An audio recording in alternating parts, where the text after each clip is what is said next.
Are we ready to go live? Hello, everyone, and welcome to Glendale Carbon Conversations. I'm Elizabeth Harris. I'm part of the city's Office of Sustainability, and I'm a Youth Climate Commissioner for LA County. And I will be your guide and host tonight. Thank you, everyone, for coming. And if you're watching it live, thanks for joining us. We are excited to have you here as this session is about shaping the energy future of Glendale. We will have a presentation by Ted Flannigan and a panel where we'll talk about innovative ideas, best practices for revolutionizing and building resilience in our energy and power systems. This presentation and panel today is brought to you in part through the California Sustainable Library Grant from the California State Library. And we at the Office of Sustainability are excited to collaborate with the Glendale Library Arts and Culture to host this and our previous Glendale Carbon Conversation. I want to thank the library and California State Library.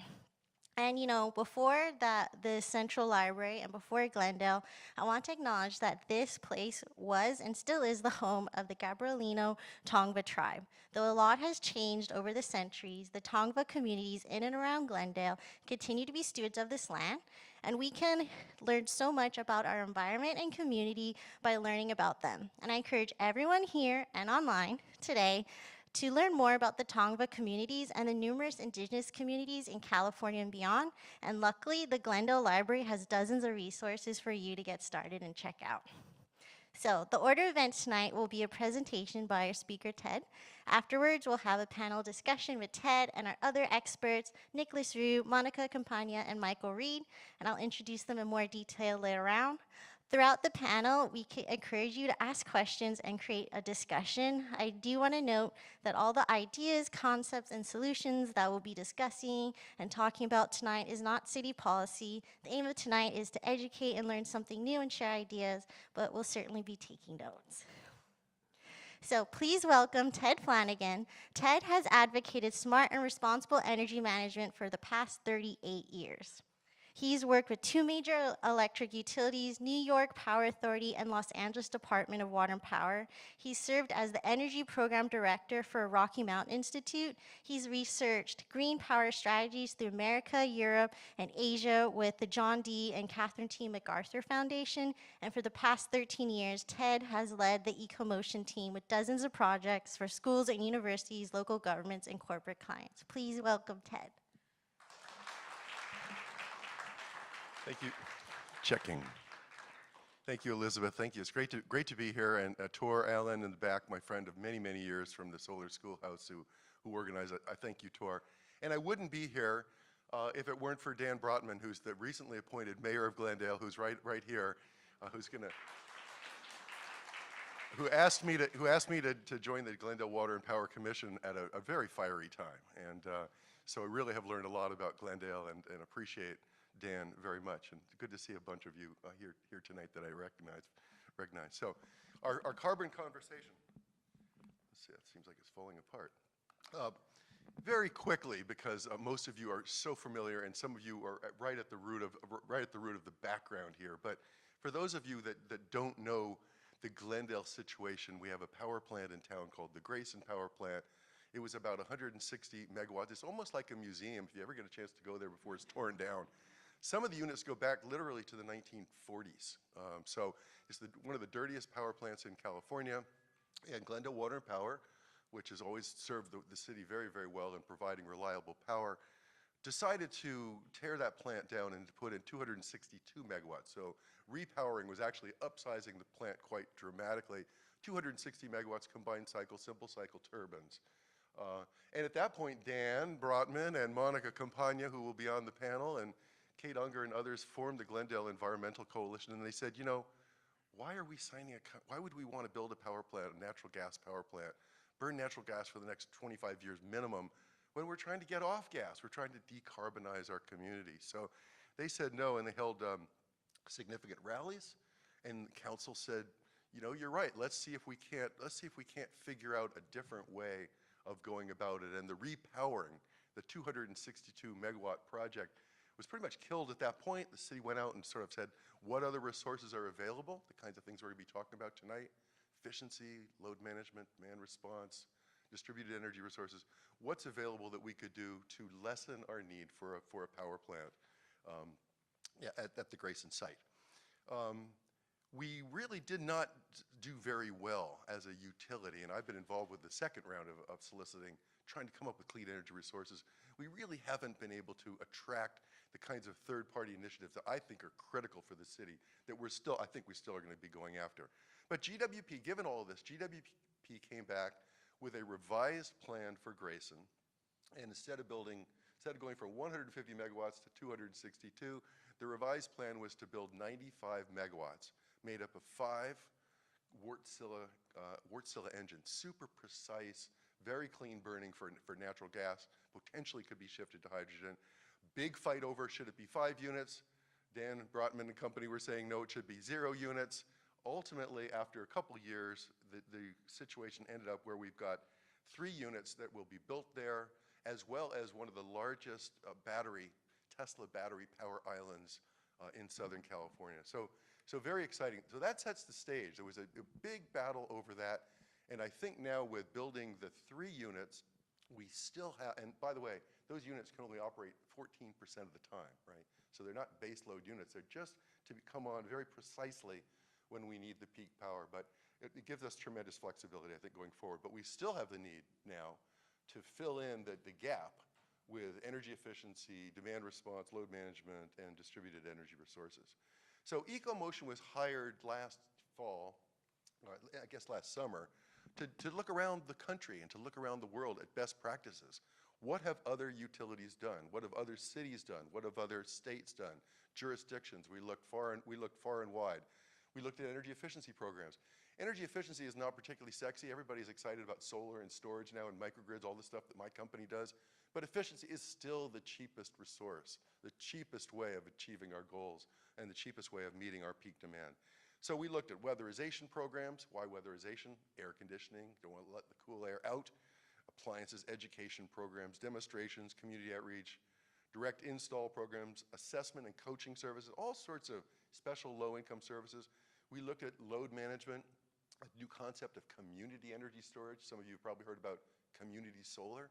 Now this notion of community energy storage, where you can actually have a share of a community storage plant. We looked at distributed energy resources, and everybody's joking around about our report. I think it ended up being 162 pages, all of just chock full of what I would just call good ideas for Glendale. All programs that are relevant for Glendale. We looked at programs across the country. We looked at programs in South Africa, England, Japan, other places internationally. We interviewed experts from I think all the leading organizations in the country in our space. Rocky Mountain Institute, the American Council for an Energy Efficient Economy, NRDC, Vermont Energy Investment Corp, Battle Group, Holy Cross Energy, Fort Collins Utilities, a number of them, all trying to find out what are the most progressive utilities doing? What are utilities doing to accelerate their decarbonization? So again, report was just chock full of good ideas. I'm going to talk about a few enlightening or instructive programs. A program from Puget Sound, a program called Ohm Connect, and then we'll talk a little bit about virtual power plants, just to give you a smattering of ideas for what's in this report. We were not hired, by the way, to develop a portfolio for Glendale Water and Power. That would be the next step, would be to say, okay, given this universe of best practices, how would we customize, how would we tailor that for Glendale Water and Power? And this evening, I'm also going to talk a little bit about vehicle grid integration, which is a pretty phenomenal thing, and I think you'll be interested in that, and if you don't already know about it. And then we're going to shift to what I call our initial plan, because at the end of this best practices analysis, we decided let's write an initial plan to accomplish the Council's August 2022 mandate for 10% of all properties in the city to have solar. We're at about 2% now. And for there to be 100 megawatts of dispatchable capacity by the end of 2027. So we see VGI, or vehicle grid integration, as a pretty exciting aspect of that capacity. Let's start with Ohm Connect. My friend Cisco DeVries, who is most famous for his work with PACE financing, but he said, you know, the electric utility is pretty old and stodgy. What can we do to to make it more exciting? And so he brought gamification to this whole notion of demand response. So He's got a program called Ohm Connect. You can subscribe to his service. You can enlist or enroll various appliances in your home. Could be an EV charger. It could be a washing machine, whatnot, a refrigerator. And when the utility has a peak demand situation, or actually more accurately, when the independent system operator, the CAL-ISO as it's called, is experiencing a peak situation, it calls upon Ohm Connect. And Ohm Connect sends an electronic signal out to all these households, thousands of households now, hundreds of thousands of households actually now, and they all drop their load. Most of it is automatic and some of it is manual. Participants get paid. So a typical participant is making $300, $400, $500 a year by turning things off or allowing Ohm Connect to turn things off. It turns out that the awareness that's raised through this program is resulted in typically another 5 to 10% overall energy efficiency savings for these homes. So I'm going to be talking a little bit later about creating a movement and how we can create sort of excitement. This is one sort of tiny kernel of doing that and creating rewards for people to participate in a program. By the way, when PG&E and when the state was stressed out last summer, Ohm Connect made something like $3 million in sales in a 2-day period by selling into the grid. And there's all sorts of other utility programs that are in the report. You know, Edison, PG&E, San Diego Gas and Electric, at their peak periods, they'll pay up to $2 a kilowatt hour. You know, we as residents here in the city, we pay about 18 cents a kilowatt hour for power. The utility will buy our power, buy our negawatts, our avoided energy consumption, for up to $2 a kilowatt hour. So we're seeing that there's a real value. Utilities are now finding a value in partnering with their customers and paying their customers instead of paying for very expensive wholesale power on the market. And in Glendale, sometimes we can't pay for wholesale power on the market because we're very capacity constrained. And when our city hits its peak demand and Southern California hits its peak demand, all the transmission lines that are bringing power into the city have to be derated. And so there's a real bottleneck here. We have a real capacity constraint. So the more we can do in our homes and in our businesses and with our cars that we're going to talk about in a minute, the better. We have a lot of renters in Glendale. I think we need a special program for renters. Puget Sound has a program that really tries to figure out how do you support renters? How do you overcome what we call the split incentive? The renter pays the bill, but the landlord owns the property. The renter has no incentive to upgrade the property because the landlord owns the property. So in comes Puget Sound with a program specifically working with landlords, working with a certified contractor network to figure out the common area loads, but then also to provide all sorts of services for renters, direct install, and simple financing programs. Green Mountain Power, the Green Mountain Power State, the Green Mountain State of Vermont. First virtual power plant in the country, Tesla Powerwalls. Here was the idea, right? Let's just see if we placed a lot of Tesla Powerwalls throughout our community, and then we had control of them, or a modicum, not 100% control, but a modicum of control. Then when we have a peak event, couldn't we control those batteries, get all those batteries to discharge at the same time, and the aggregation of that capacity would serve the utility? Well, it turns out that it's so valuable to the utility that it's established a model where virtual power plants, utilities can almost pay 100% of the cost of that battery, right? And then use that battery in their system, right? Flex those batteries in their system. And then, of course, if there is an outage, then the homeowner or the business gets the use of the battery. So there's some economics of this. There's a number of program designs. Here in Glendale, we almost signed up the largest virtual power plant in the country, working with Sunrun, and we were unable to resolve the contract with Sunrun for about 25 megawatts of virtual power plant that would combine solar and storage. And again, the Sunrun, working on behalf of the utility, would be able to control all those batteries and all those different distributed sources to provide capacity. Holy Cross Energy is in Colorado, where I spend quite a bit of time. The head of the Colorado Co-op, now I've linked him up with the head of our utility here, Mark Young. The head of the Holy Cross Electric, talk about the new age utility chief. He's a climate scientist, became a distributed energy resource modeler at the National Renewable Energy Lab. So his whole mindset is how do we maximize and how do we best integrate distributed energy resources into a utility grid. So same basic model.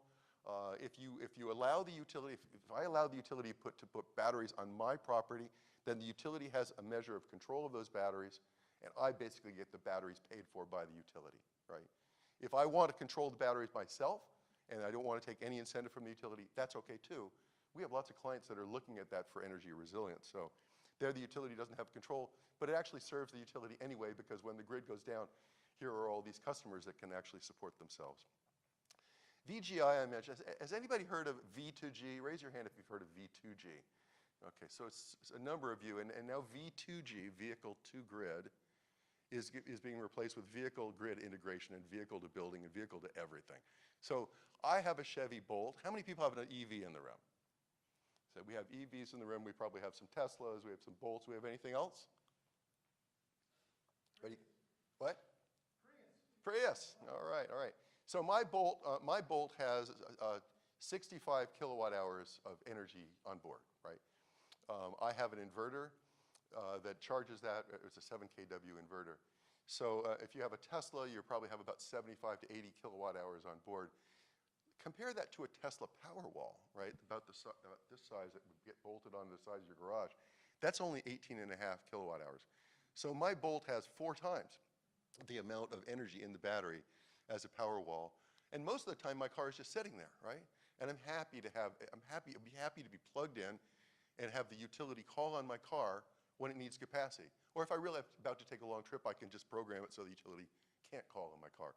But if you start to think about it, most of the inverters now, and these bidirectional inverters enable this, most of the inverters are around 10 kW. So if you had 100 cars hooked up to the grid, and just like I have my car plugged in right now, everybody's plugged in, if you had 100 cars hooked up, you could get 1 megawatt out of that, right? And you could instantly discharge a megawatt. And you could take that for a number of hours without even compromising the range of the car. I mean, we would just always leave 50% range in the battery. Just take the top 50%. So if you had 1,000 cars, that's 10 megawatts. 10,000 cars, it's 100 megawatts. How many cars do you think we have in Glendale? 40, 50,000? That'd be my guess. 40, 50,000 cars. Very, very typical in California. 1 car per capita, something like that. Crazy state we have.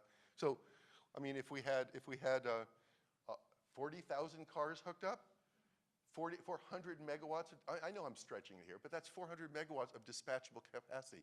Our peak demand is 346 here in Glendale, right? We're looking to try to get 100 through this council mandate, this August council mandate.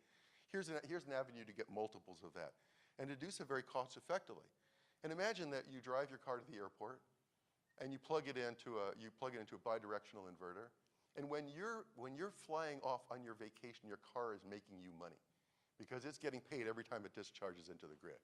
And then it charges at off-peak, right? And then discharges back into the grid. And imagine if you could charge at 18 cents or 20 cents and discharge at $2 or $1 or 50 cents or 40 cents, whatever it happens to be. So V2G is really big. There's a project in Denmark. 10,000 cars are already hooked up in a project in Denmark. There's projects that are happening all over the world. Nissan is introducing projects in America. I've urged GWP to be first on the list of places to do vehicle to grid. Now that's just cars. Buses, we work with LA Metro. Every one of the buses has 150 kilowatt hours on board, right? Sorry, the school buses have 150 kilowatt hours. City buses have more like 300 kilowatt hours on board. City buses have 100 kW inverter. So if you actually had a number of trucks and buses hooked up, if you have 100 kW per, you got to get the message. This is a really big new source of capacity that I'm excited about, that I think will help our city become really energy independent. Con Ed, New York City, Fleet Karma program. So you sign up for this program, and either the utility installs a device on your car that measures when you charge and discharge and where you go, or the utility uses the car's own onboard telematics, and they have a list of all the EVs that are appropriate for this program, including all the ones that we talked about just earlier. And so you're able to get a discount. You get credits every time you charge at off-peak, and when you refer other people to the program. And so very, very simple program, just simply getting people to charge at the right time, which is really the gist of it. You know, we have enough energy. We just don't have enough energy at the peak period, which here in Glendale and throughout California is typically 4 o'clock to 9 o'clock, and we usually have our peaks in August and September. Usually it's a Thursday. Everybody's hot and bothered in their office buildings, and they get to Thursday, and the buildings are all loaded up with heat, and off we go. So the final section of this big report that we prepared for the utility, and quite expeditiously, I would say, we certainly could have dug deeper, is an initial plan. And I know Mark Young and Craig Keenan and Dan and others wanted me to sort of, what would it look like? I mean, what kind of, you present all these best practices, but how much capacity would you get out of them? And so we wrote an initial plan, which everybody's welcome to look at. And I have spreadsheets that I'm happy to share with all my assumptions with anybody who's interested. But the plan doesn't just call for giving incentives for solar and storage and efficiency and that kind of thing. It calls for creating a movement. It's a really nebulous term. How do you create a movement? I talked about Ohm Connect with gamification being a part of the movement. Recognition and rewards programs. You know, we work in the city of Santa Monica. We really reward people that take exemplary actions. We need full support of the community to accomplish this goal, absolutely. And we're going to talk about some foundational elements here that I think are important. We're going to talk about the Glendale infrastructure that I think is critical. But the plan fulfills the mandate, the August mandate, by 2030. We think that the 2027 timeframe is unrealistic. I think the 2030 timeframe is a stretch, but that's what we modeled it all for 2030. We have a 5-point solar plan. Net energy metered solar with strong net energy metering policies, and some of you we could talk about later if you want to talk about NEM3 or solar billing and all that jazz, but we don't want that here in Glendale. We want to accelerate solar, not retard solar, as the state is doing now. Feed-in tariff solar, another option. Virtual power plant solar, we've talked about virtual power plants. Community solar, you have an apartment, you don't have anywhere to put solar, but you are part of a community facility, just like the community storage concept we talked about. Municipal solar. All these programs will work if there's sufficient pricing. And William Marin, who's in the audience right here, is with a firm out of the Bay Area. We're actually proposing to the city to implement this plan. And we don't want to do it blindly. We want to do it as cost effectively as possible. But we don't want to let the screens for cost effectiveness keep us from achieving our goal. So what is the necessary amount of incentive or reward to provide to accomplish the goal? And the last bullet there is all of the solar systems in our plan are modeled with storage, because solar is exacerbating what's called the duck curve in California. We've got to be able to store it and discharge it and use it at the right time. So our plan is based on, and all the numbers, all the financial analysis of our plan is based on every kW of solar that goes in is matched by 1 kW of storage, 4-hour storage, 4 kWh. The Glendale infrastructure. We think that we need to provide all sorts of services for folks that want to go solar. You know, we're finding now with bigger solar systems that sometimes you have to upgrade your electrical system. It'd be nice to know that in advance, right? So we need to do electrical assessments, structural assessments, roofing assessments, independent feasibility analysis. Really important. Let me go back just to these foundational elements just for a second, because this is really critical. If we're going to achieve our goal, and in this case our goal is 100 plus megawatts, we need full city council support and staff support. No, there can't be any resistance to this. There needs to be a clear consensus. We need clear direction from the city manager. There needs to be adequate staffing, no question about it. Getting little bits of capacity is more difficult than getting big chunks, and it takes more people. We need to have mandatory time of use rates in the city. That's being done all over the country, by the way. We have optional time of use rates. Who takes it? Nobody. It doesn't make any sense. We need policies that support DERs. I mentioned the net energy metering policies, and we need this recognition and reward in a big way. So the infrastructure is also critical. When we started to look at what we thought were reasonable levels of penetration, participation, number of people, penetration, depth of savings in KWH and KW through each one of our programs, this is what we came up with. That we could have solar, we need 10%. This is 10%, around 8,000 participants. That'll give us 63 megawatts of capacity. Again, if anybody wants to see the spreadsheets. Adjusting the pricing, this is the time of use pricing.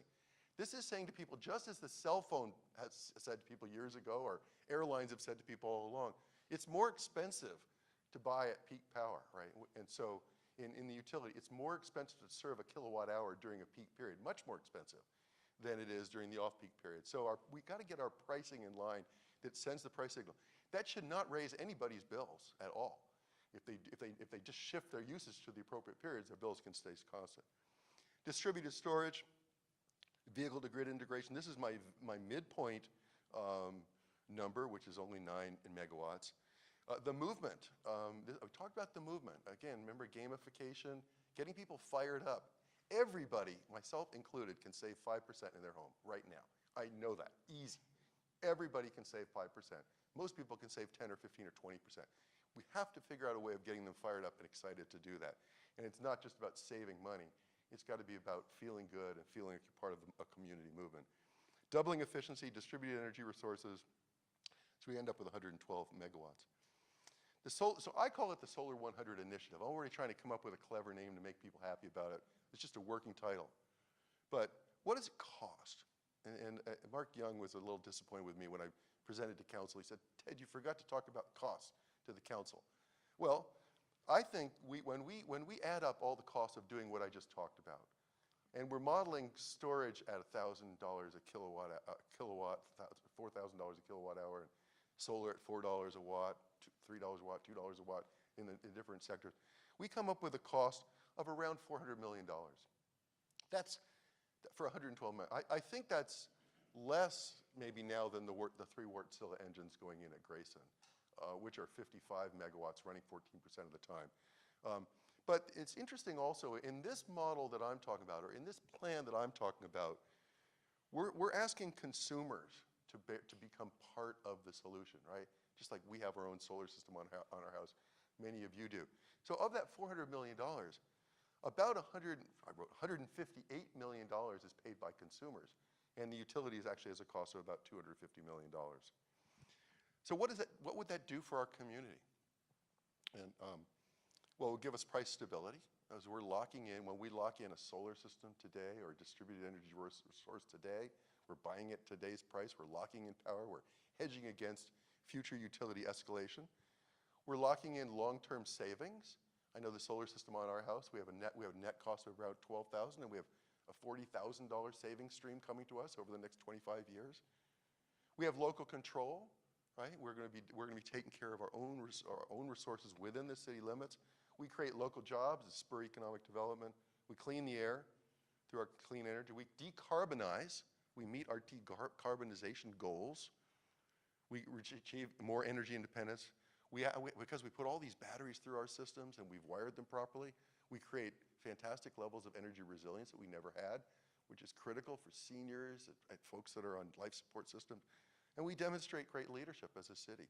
I think it's all very doable.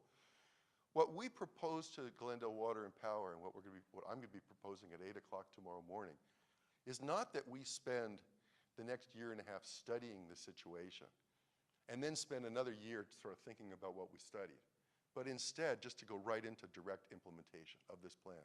And I proposed a 7.5-year program where we take this initial plan, and with a lot of community input from the city, we tweak it, and then we go right into implementation. We're working with Williams Group. We're measuring how judiciously we're expending money to achieve the goals. And every year, over that 7.5 years, every year we look at exactly what happened and what we need to do. Perhaps we need to increase incentives or change program design slightly. But every year we go through this process of continuous commissioning. So by 2030, we can, in fact, achieve the goal. Those are my remarks.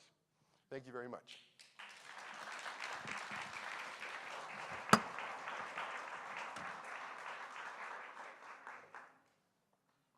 Thank you, Ted. We really enjoyed it, learned lots of new things. So I'd now like to invite our panel up to the stage, and I'll introduce them, but we'll turn off the presentation and projector so that you can all see each other better. And if you have questions throughout the panel discussion, feel free to raise your hand and someone will come over. David will be able to give you this microphone and let you ask questions. So, all right, so I'd like to introduce Nicholas Rue, who's sitting right there in the middle in the suit. He is a sustainability and public sector professional. He is the Sustainability and Natural Resources Manager for the San Gabriel Valley Council of Government. He oversees energy, water, and wildfire management programs and more that serve 2 million people in 31 cities across the San Gabriel Valley. He has also worked for the Los Angeles Mayor's Office of Civil Services, for the Department of Energy, and for the North Coast Regional Water Quality Control Board. And then to Nicholas's right, or your audience left, we have Monica Campagna. She is a steering member of the Glendale Environmental Coalition, whom she's worked with since 2017 to shape energy policy and encourage local clean energy projects. She is also a member of the PTA Green Lunchroom Committee and served as chair of Benjamin Franklin Elementary Foundation's Green Team Chair. Monica's work in environmental stewardship and connection began during her arts career as a choreographer and artistic director of Trip Dance Theater in Los Angeles. And Michael Reed, our other final panelist here, is an associate professor of geography at Glendale Community College, where he teaches environmental, physical, and cultural geography. He was also the sustainability coordinator and chair of the Environmental Affairs Committee. He received his bachelor's in American history at Brown University. After moving to California, he discovered his passion for surfing, environmentalism, backpacking, and geography, leading him to pursue his master's degree in geography at San Diego State University. Please welcome our awesome panel.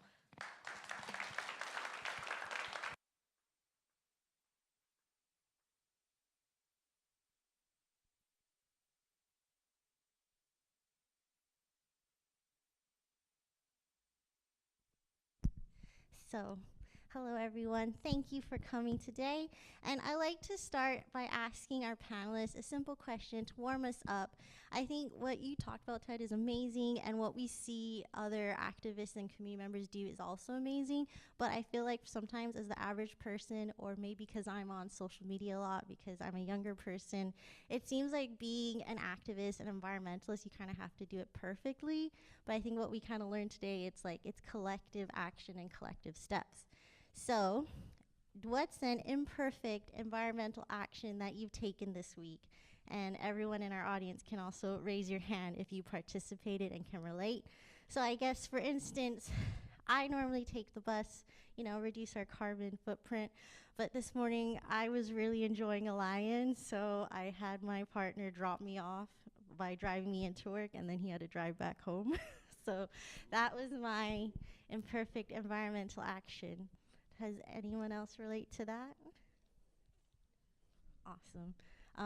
Ted, would you like to share your... No, I really don't want to. But I had oh, that's good. That's why. No, I'm not sharing. That's fine. No. Would you guys like to share an imperfect environmental action you've taken this week?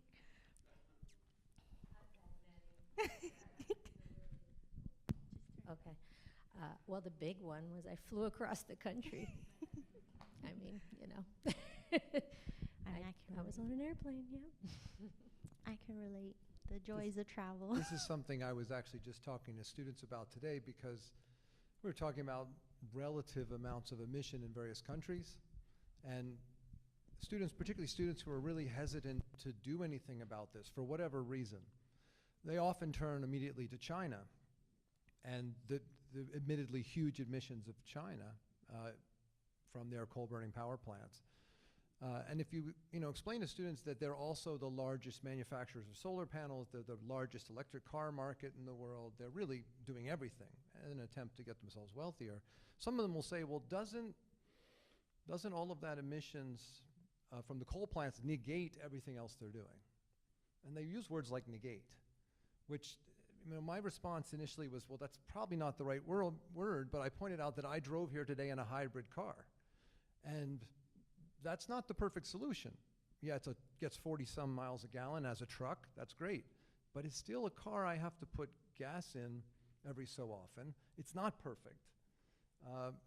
Does that mean I should have bought a truck that gets 12 miles a gallon? Or one student spoke up and said, are you saying if I could save 20 children, if I could save 10 children, but there are 20, I shouldn't save any of them?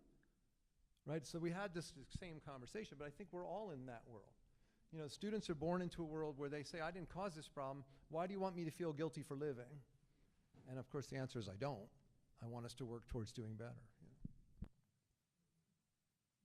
Hopefully you don't blackmail us with these answers later. As a sustainability manager, you know, I'm not perfect as well too, but I think the thing that I did that was different, maybe not an energy standpoint, but maybe it's on a waste standpoint. How many of you, first off, as a raise of hands, do composting of some sort? Everyone bins? Oh, okay, it's a good crowd. Yeah, I have a compost bin at my family's house too, but unfortunately, I think some of you may know, there's a lot more things you can compost these days. It's not just like your fruits and veggie scraps. It can be like napkins or other types of ware. So I will admit that I don't always put my napkins in the compost bin. And I know every little bit helps too. So every little bit I don't do, I realize, is also not great. So I gotta be better at that. Totally, I can relate to that. Sometimes it's easier just to put that one thing in the trash, especially when your compost bin is overflowing. But I think we heard a lot about Ted, about some of your work, and I was able to read your bios. But it'd be kind of good to hear from each of you, like, what got you involved and passionate about sustainability and about energy? Because I think some people here might want to pursue that kind of career for themselves, but also I think it'd be kind of good to know how everyone can approach this topic from different backgrounds. Would you like to start, Ted? Okay. Yeah. I was really moved by the anti-nuclear movement.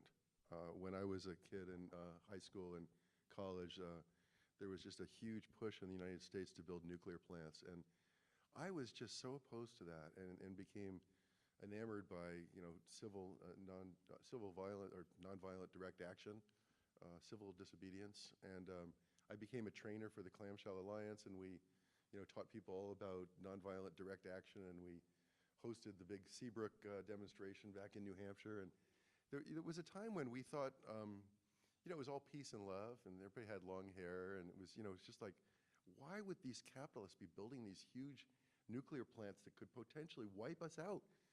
And you look at what happened with 3 Mile Island in Harrisburg, the Harrisburg area, or you look at Fukushima, you look at Chernobyl, you look at these exclusion zones that had to be created forever. And, I'm from New York City. We have the Indian Point reactors that are just like 20 miles up the Hudson from New York, that if one of them, and one of the reactors did crack, one of the containment vessels did crack, but didn't release gases or emissions, but you would have to, basically evacuate New York City. Or at the time, they were trying to build a nuclear plant on Long Island at Shoreham, Long Island Lighting Company. It was like, there's 3 million people on Long Island. You can't get people off of Long Island in an emergency. So that was really the beginning. And then after doing that, I said, there's got to be a more positive way of going about that. So I went back to college and studied economics and resource planning, and became much more on the solution side as opposed to the demonstration side. But I think both are important. That was very cool. And Michael, would you like to go? Yeah, I can actually trace my interest very specifically to a lecture at college. I was trying to become a newspaper reporter, I thought, although I long ago realized kind of the writing on the wall for journalism, and I switched to another field where you can study anything you want, geography, right? And as long as it's about space, then I can do it. But I could kind of see that newspapers were in trouble, but I wanted to get my foot in the door in journalism, and they assigned me at our very good daily newspaper to go see a guy named Steven Schneider, who I think was working for NASA at the time, and working with someone many of you have heard of, James Hansen. And the lecture was about something called global warming. And I took notes. What?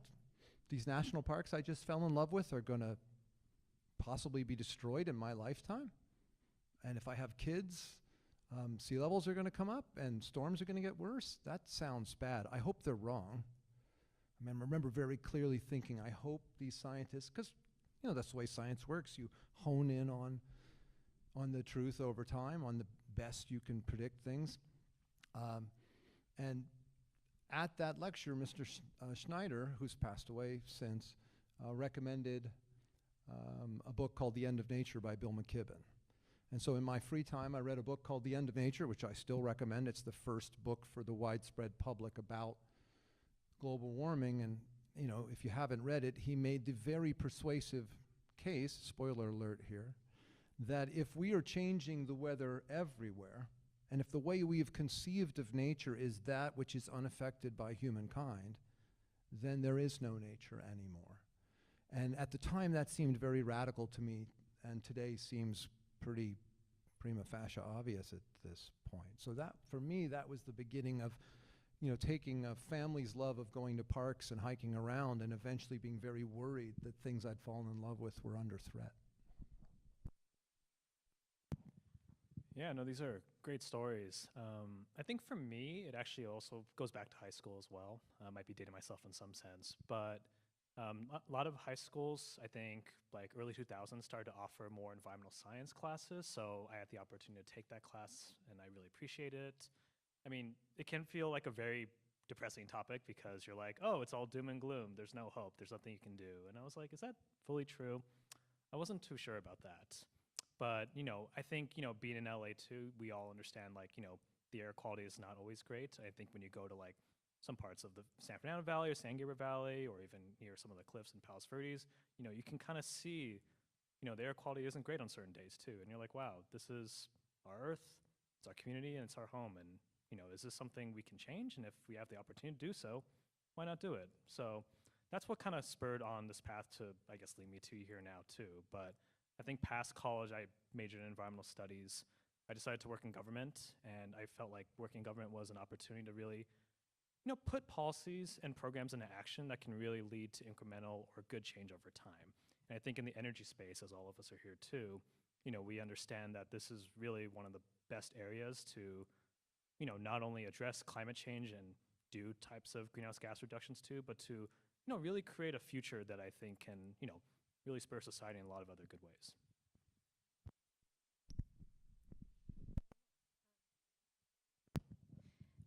My journey is a long one, circuitous, I suppose, but I was an artist first and a nature baby.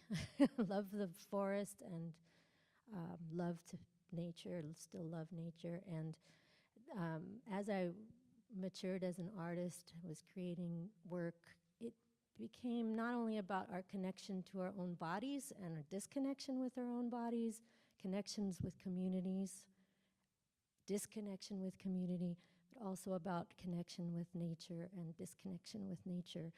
I had a very big interest in anthropology in college and cultural anthropology. At some point, I read Tom Hartman's book, Last Hours of Ancient Sunlight, and I think that must have planted a seed for me at that time, too. But the work I was doing was becoming more and more about climate change, the plastics crisis, and the last piece I did in 2007 was called Poisoning the Well. And, it's about how we're, doing things to our own home that aren't going to help us be supported in the future. And I've done a lot of looking and appreciating of indigenous ways of being. And I just started writing notes in the programs about how you could actually take the concepts that we're sharing on stage and take that into action with policy. And then that kind of took over. I became a mom, and things kind of went in. And truly, I think the big change was we were doing everything in my own little home to make changes: solar, storage, cars, everything, composting and greening, planting trees. And then it became, okay, I've got this happening in my own sphere. But at the time, it was about the power plant down the street that was about to be built. And so my air is not going to stay, the climate, it's not right here in my yard. It's everywhere. And I needed to get involved out there too. And like all of you, I think probably most of us up here are solutions-based kind of people. I got excited about what the potential was for a different way of doing things that made more sense for all of us and our futures. Awesome. And like speaking about futures, that's a perfect segue. I think, Ted, you introduced kind of like your recommendation for Glendale with the like solar grid infrastructure. But for each of you, in a perfect world with unlimited resources, what would like the perfect, efficient, resilient grid look like to you? Like what's your green star for the community? If you had all the power, all the money, what would it look like? And what were some fun things you'd do? Let Monica go. Do you want to start, Monica? Ooh, okay. I'll try not to suck up all the time up here. Well, I think partnerships are really exciting. And so whenever we can have like win-win situations where, say, a multifamily building or a school district or a community center can have help incorporating efficiency efforts, solar storage, and I love microgrids. I like the idea that you're creating like this little area of strength that the community can draw upon if need be. And in doing that, you're helping not only the people that live right there, but the people that might need to come there if they need power. So, I mean, I could envision the school district having storage in the summer that gets filled and used by the city when the city doesn't, when the city needs it. I could envision things with school buses, as Ted mentioned, the vehicle to grid integration is just really exciting. I could imagine car parking lots. We have a lot of car lots in Glendale. Every car owner getting information that's buying an EV about our new program that we have here in Glendale, where you can sign up with Sagewell and get money every month for just charging off peak, building relationships with those owners of those dealerships, maybe getting them interested in a commercial feed-in tariff program for their property so they have covered solar, carport solar over their new cars that they're selling, maybe connecting those vehicles to the grid and getting paid for using them as batteries before they get sold. I don't know if that would mess up the warranties or whatever, but things like that I think are very exciting and interesting ideas. Yeah, I'll stop there. I have lots of other ones. Would you like to share, Ted? Well, sure. Every part of the world, if you look at the world or the globe, you'll find that there's a predominant renewable resource in every area, right? We're in the Southwest, we have sunshine. You go to the Midwest, the wind is blowing all the time. You go to the Northwest, there's hydropower and there's biomass. And you literally, you can, Buckminster Fuller was a master of this. You just look at everywhere in the world, there's a predominant renewable resource. So here we are in Southern California. Why doesn't every home have solar on it? Why isn't every home taking advantage of the roof space that is getting blasted with the sun every day? And the answer is money. And so you said money weren't an issue. And now we found lots of ways that we can actually encourage people to do that and to give them the right incentive to get them over that first cost hurdle or to finance these systems. So I like the idea. I mean, we see communities in Germany, we've traveled to them, and other parts of the world where every house is either hooked up to the geothermal system or every house has solar or whatnot. And that's, I think, where we got to go to.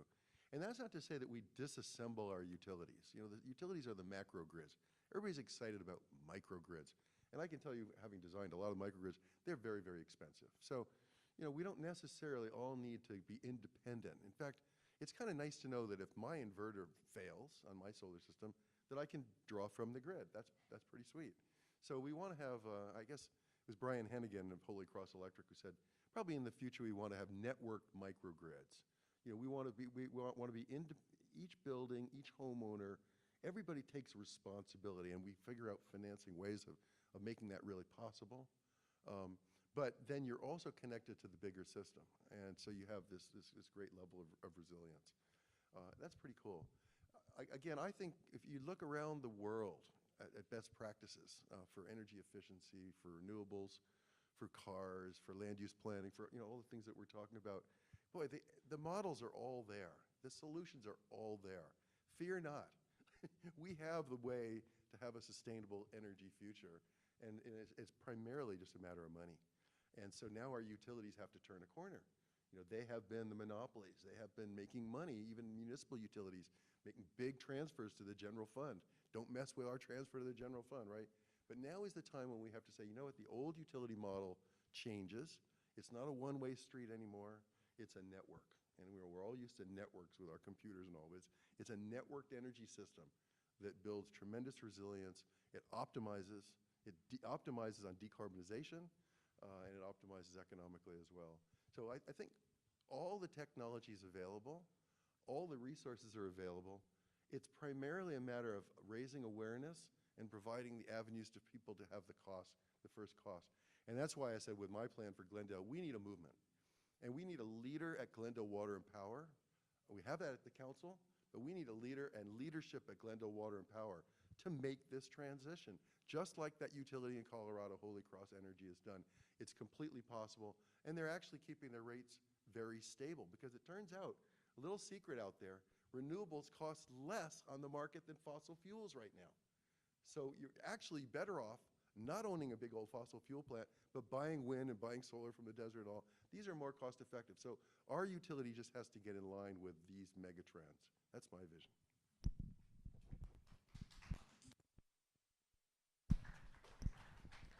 Michael Nicholas? Yeah, I like, your question is about what's the dream look like? And so there's this great TED Talk, some of you may have seen it. I think the guy's name is Tim Marks, and he's the economist who created what's called the Happy Planet Index, where he's trying to figure out which countries are getting the best quality of life for the least CO2 release. And what he states at the beginning is that Martin Luther King didn't inspire the civil rights movement by saying, I have a nightmare. Right? He said, I have a dream. And the problem for environmentalists, and I'm guilty of this myself, I teach one of those classes where kids are hit with doom and gloom, because there is a lot to be worried about. I mean, we are on track. The really good news is that 15 years ago, when I would lecture and I would show them the IPCC reports, I would have to tell them that we are right now, with what we're doing, on track for something like 7 or 8 degrees Fahrenheit, 4 or more degrees Celsius by 2100. And when you start translating that into what that means, it's absolute devastation in just a generation or two. And there's very good news now, right? The good news now is we're on track for maybe 2.4 or 2.7 unless we speed things up. Okay, so there's good news. Of course, there's bad news too. Some of you know that 2.4 is pretty brutal too. So increasingly in my class, I'm trying to get to what's that dream like? And I'm old enough and been doing this long enough now that I started teaching in 2000 at Glendale College. And students, and I've been saying this to my classes lately, and some of the students are here, that I remember students laughing at me for being so naive that I thought that many of us would be driving electric cars before I retire. And they would laugh and say, Mr. Reed, those cars will never be anything. It's so cute how naive you are. And whatever else you think of Elon Musk, we should, and his somewhat regressive ideas, we should thank him for making electric cars sexy. Because now many of my young Glendale College students who like fast cars desperately want an electric car. And what I've been trying to tell them for years, and some of the same students who would really push back on me 20 years ago and would say, listen, Mr. Reed, if we do what you want to do, we're all going to be living in caves with that wool sweater you keep saying you like so much. And I don't want to live in the dark in a cave with a wool sweater. And what I kept trying to explain to them is the future I was envisioning was not a worse future. It was more like Star Trek: The Next Generation than it was living in a cave with some sticks trying to start a fire. That I was imagining electrifying things, not having to feel guilty that I was raising young children in an area that might give them asthma or lung cancer through no fault of their own. A place where the cars won't be as noisy, where following behind someone in traffic to get to the beach doesn't mean I'm breathing in particulate pollution. Like, I can imagine, and finally, this back to Bill McKibben and this idea that there's nature and there's society. That is a really problematic idea, it turns out, right? So we talk about some areas where we can just do whatever we want because we've already ruined that, and that's no longer part of nature. I'm really excited about the idea that we might start to realize that everywhere we live and interact, we need to do it as cleanly and as greenly and literally greenly. Like, there should be a lot more plants in South Glendale. It's hard to do now that we've built it out. But this idea that, well, we'll leave a natural space somewhere else and we'll just leave in the concrete with the dark roofs that are getting sun on them all day is highly problematic. And it doesn't lead to us making the choices that in the end will save us money and make lives better for ourselves and our children. So.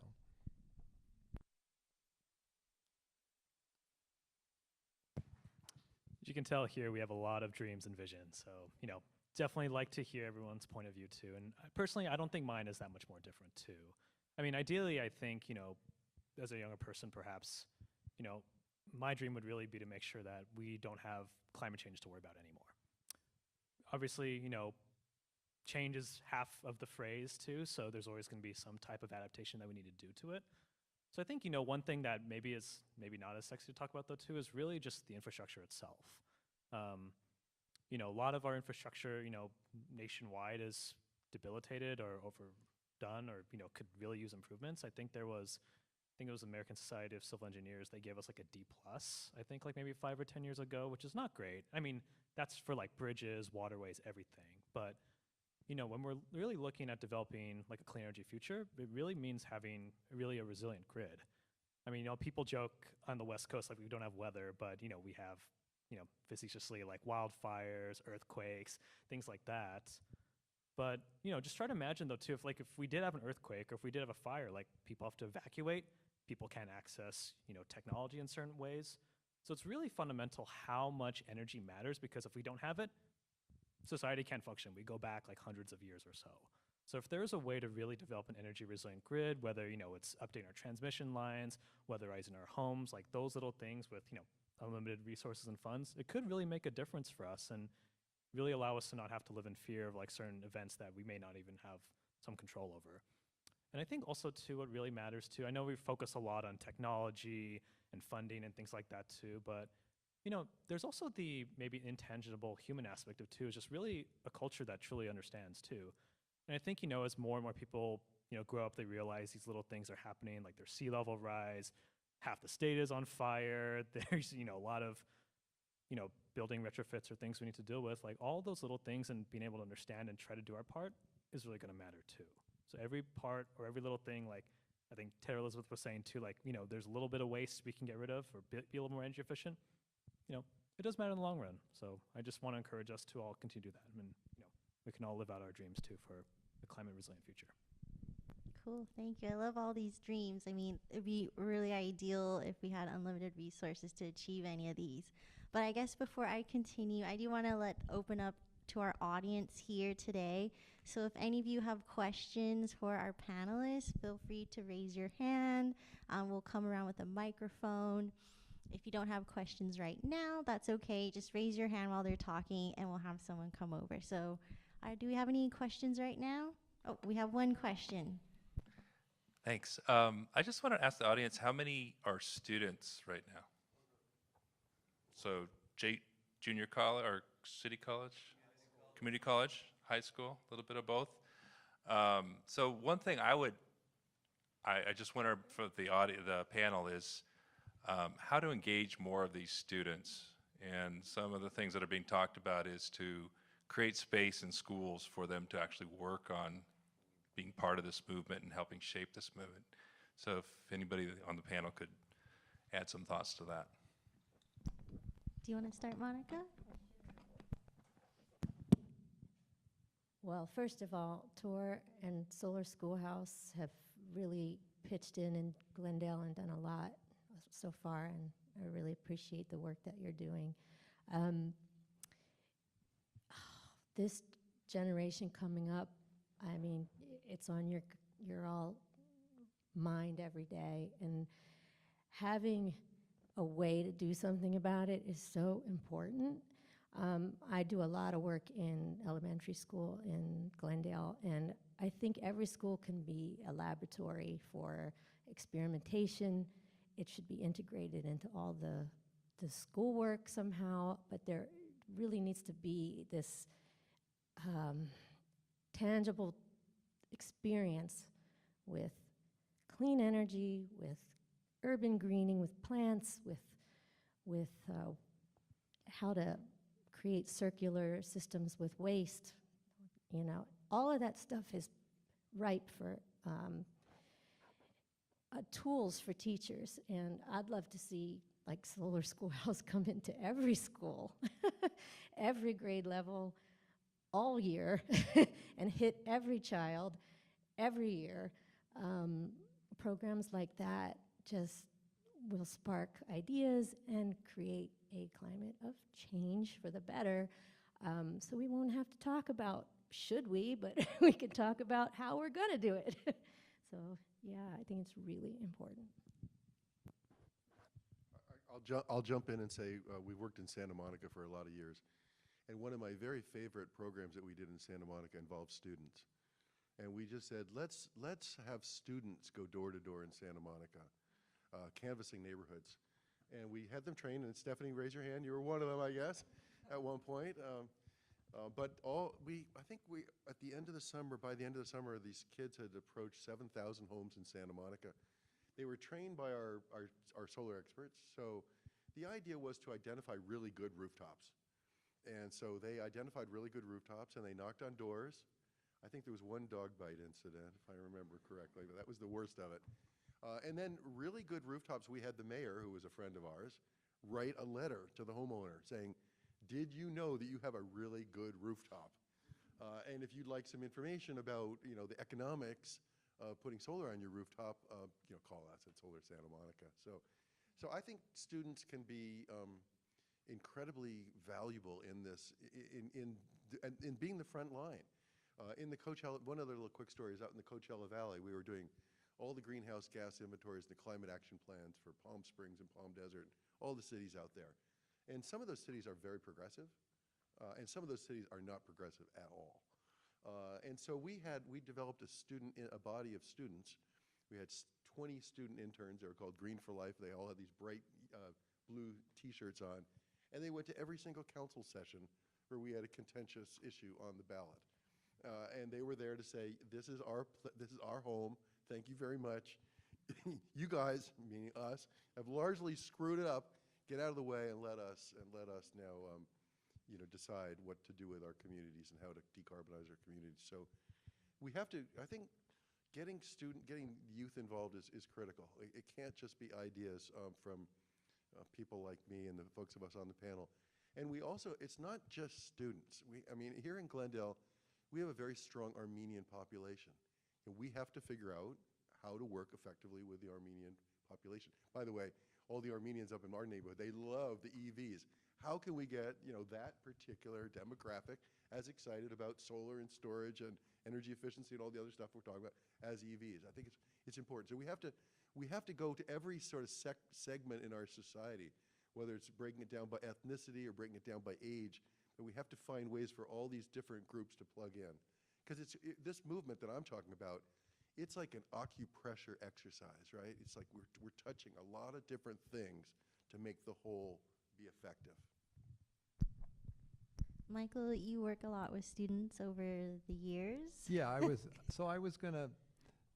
you made me think of something else that I wasn't going to say, but I want to touch on, because you're absolutely right that for some of us, for myself, getting out in the natural world and experiencing the closest that I come to awe or religious experiences, that's been kind of a very upper middle class way of interacting with nature for a long time in our country. And that came from my parents, who were, kind of working class people driving me out west to see national parks. I was a city kid back east. I'm from New York and Rhode Island and places back east too. So that was a very tangible thing. And so the first thing I was going to say is, you've asked me a question that's hard for me to answer right now, because this is a very challenging time in my career. We've just been through an insanely deadly pandemic that has made people very afraid to go back in the classroom, and has made many of them realize how easy it is to not come to school, but to stay at home and do their classes online. And it's a terrible challenge for the college and for the administration. So, when I used to teach the human impact on the environment class that I'm teaching right now, I would often get 45 to 50 people. Today in the class, there were 9. And that's typical. My lectures on physical geography, where I would take them hiking, and that's what I was going to get to, is just going out and experiencing just the Beaudry Trail right over here by the golf course in North Glendale. Many of my students haven't actually gone for a walk and tried to figure out which plants are supposed to be there in the sense that they're endemic, and which plants are ornamentals or have become invasive. And just that 2 hours of that is mind-blowing to some of the students. But if they're at home taking their physical geography class through a window on Zoom, I struggle. I want to hear you people tell me the answer about how we can enthuse young people about getting back into the classroom. But I would say that I have found over 25 years of talking about this now, almost 30, that it's very hard to get someone to care about something that they're not emotionally interested in. And that might be because they realize they can save some money. There's an emotional aspect to money. We all know, right? Ask any married couple. There's definitely emotions involved with money. And I mean, my solar system that I finally bought a house, and it took me a long time because I'm in California, but it's already rapidly paying for itself. And apparently I didn't estimate very well. It is going to pay for itself and then just be extra money much more rapidly than I expected. So there's emotions there, but what I'm really getting at is, people need to have, how do you get beyond fear? I mean, fear is a motivator of a sort, but how do you get beyond fear to where love and, a balance of love and fear is what is spurring you to action?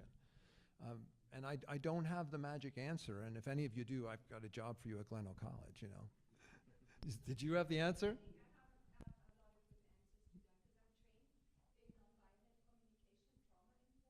There's a mic for you right behind you here. Oh, hello. Yeah, so I'm Karen, and I am the club president for a students club at Glendale Community College, and our club is called Advocating for Humanity.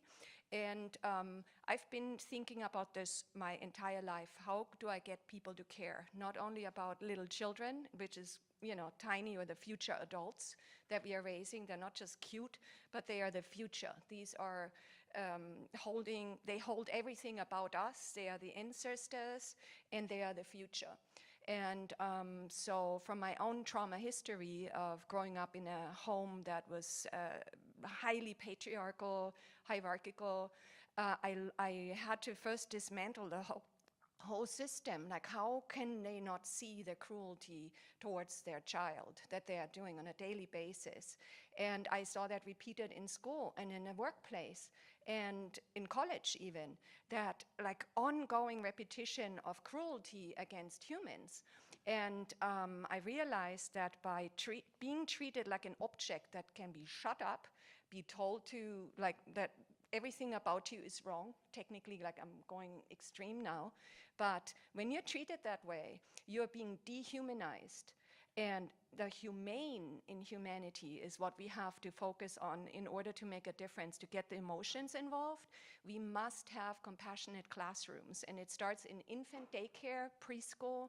TK, I owned a preschool as well. I'm walking my walk, and that was eye-opening to understand what's underneath all the non-caring, because the climate criminals, or I could also say corporate climate criminals, they are inhumane. They knowingly hurt people. There is exploitation, there is murder involved, people dying in the farms or on the planet. Like, it's really a bloodbath for most people on the planet. And they are still able to put their money into fossil fuels, knowingly hurting the planet, but thinking only about themselves. And that's actually not a true human behavior. It is a behavior under stress. Hierarchy makes everybody stressed all the time. Like, whatever you want to call the climate criminals on the very top, they're not sleeping and having the wonderful life. They have the 100-yard yacht maybe, and the 16 houses and whatnot, and their private planes, but they are not really living the life that we are meant to live. We are here when we are relaxed humans, like all animals, when we are relaxed and feel peaceful and safe. We are the most sociable, we have the best ideas, we can learn, we can think. That is our true human state. And anything else, like living in chronic fear of survival, that stress state comes from being traumatized in a hierarchical system. And we must dismantle this kind of education and treating people in a dehumanizing way. So it is an implication to understand where everything comes from, and it's the olden days, and the hierarchy means literally higher means the high priest, and archy means everything belongs to the high priest. So this was a thought process of the early humans about 12,000 years ago when we started farming.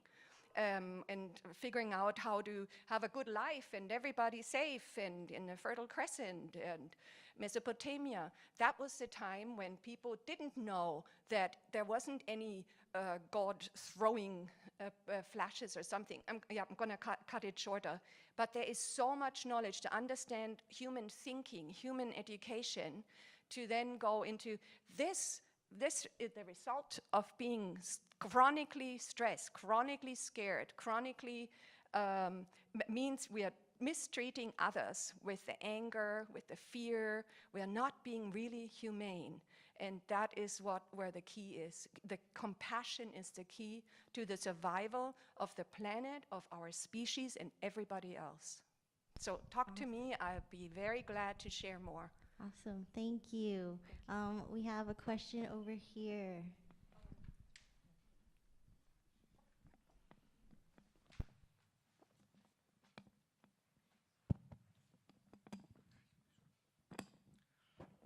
Hi.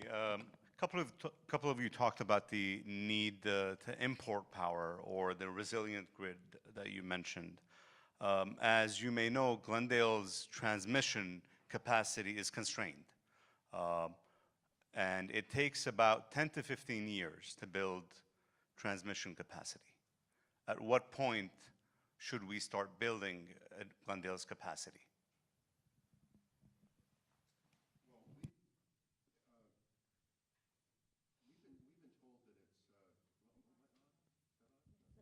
Sorry.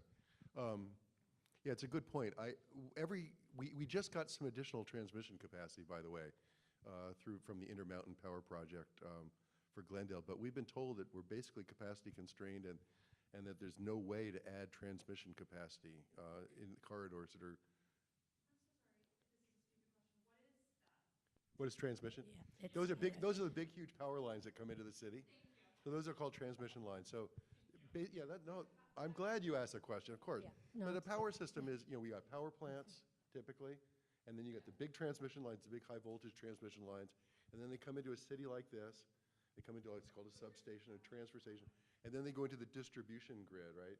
So wouldn't it be great if we could just import more power for wind power from the Midwest, or solar power from the desert? But we can't. That's what we've been told.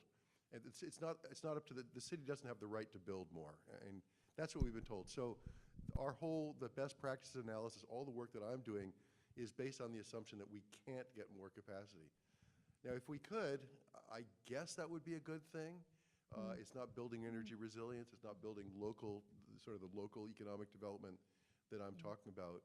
But that would have been the easiest thing for us to do, for sure, would have been just to import more if we could. Monica, And Nicholas, I was going to say, you work with many governments in San Gabriel Valley. Is this something that they also experience, is this transmission capacity, and how have they kind of tried to address this? Yeah, I mean, the situation may be a little bit more different in the SGV, just because besides, I think, like Pasadena Water and Power, and then Azusa Power and Light, I think, most of the cities get their utilities and energy actually from SoCal Edison, which is a private utility though too. But I mean, even probably even beyond the scope of like our region or even the county. I mean, I think nationwide, it's definitely an issue that needs to be addressed though too. I know it's kind of a multifaceted question though too. So I mean, even besides even building out more transmission, whether or not it is a truly capacity constraint, which I'm sure it is in some places. I mean, that also kind of, spurs a case too for really trying to build local or within basin. So really looking at those distributed energy resources, really trying to, maybe not energy silo or island yourself though too, but to really try to take advantage of how you can source locally is good. Because if you think about it too, I mean, if you have power that you're getting, out of state, out of county, like what if there's an earthquake or something shuts down there too? Like your power source that's gonna come to you, may not work. That's why you may have like KISO alerts, you might have rolling blackouts. I mean, you might have all these other types of issues. But yeah, I mean, transmission is definitely one, piece of the puzzle too. I mean, trying to maximize that is definitely a good piece of it though. But when you look at the whole macroscopic version of a grid too, I mean, it's just one piece of it though. So And this is something that did come up a lot in the discussion over Grayson and the repowering of Grayson. The other thing that, just as an academic approach, trying to figure out how we could do better, maybe 15 years ago, I'm not an electrical engineer, it's not something I'd studied, but it doesn't take much analysis to realize that power lines have resistance. So you lose a shocking percentage of the electricity through heat and resistance in the line. So now that I have solar on my roof, I mean, this is not back to imperfect solutions. I drove a car today, but at least that power, those electrons are often being used in just 10 feet of 20 feet of wire. And so there's also the argument that by doing as much as you can locally, but there are limits. Solar is not as energy intensive as certainly fossil fuels or nuclear, which have huge energy intensity. And I, the one that gets me excited, you asked about pie in the sky dreaming. Like, if there's money's no object, I'll take a whole lot of new insulation in my 1964 house, please. But because why even turn the heat on? I wouldn't have to very often, right? But you see these projects, I'm sure some of you have noticed that there are pilot projects and even some commitments going on Native American reservations to putting solar panels on top of canals that are delivering water, since they run to our urbanized areas already. And that might lessen the protests. People will be very concerned about high transmission power lines coming in through their neighborhood, even though we have them already and they run right through Chevy Chase Canyon and in a number of other areas around here. And there's lots of environmental regulations involved and lots of time to build them. But we do have these other networks that run to our cities that bring water.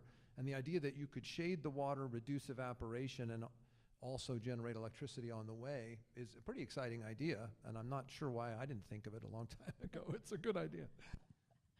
Monica? I'll add, it's really, I think, feels really good to develop an area, add things to it that are going to make it contribute to the grid in an already developed place. So I love the idea of improving, a building or a sidewalk, or providing some shade with panels, or of course we want trees too. So you kind of have to balance those two things. But building up the built environment is, to me, a better solution than building out more into open space when you don't have to. I mean, we kind of have we have to do a bit of both, no question. But the more you can do in places that are already developed, I think that's. Can I add one sort of big picture viewpoint on transmission? That Buckminster Fuller, who I've already mentioned once this evening, he had a whole vision that, think more globally. Half of the globe is asleep when we're awake, right? And so if you could share resources intercontinentally, globally, we would be drawing power from other parts of the world at certain times. Kind of an interesting concept. And so the whole notion of sharing either from regions or continents is really important. And the other thing I want to mention is just that in our society, we need people like all the people in this room, not just to have net zero homes and net zero buildings where our resources actually provide 100% over the course of the year, but we need people to be net positive, right? Like my house, I've got tons of extra roof space. I've already paid off my power bill, but we need to have policies in place that allow people that can to do more, to go beyond. Sorry. Thank you. We have a question with the cap.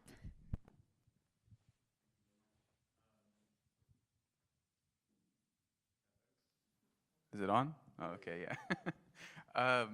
While I understand that the technology is always evolving, unfortunately, as of right now, solar panels and batteries don't last forever.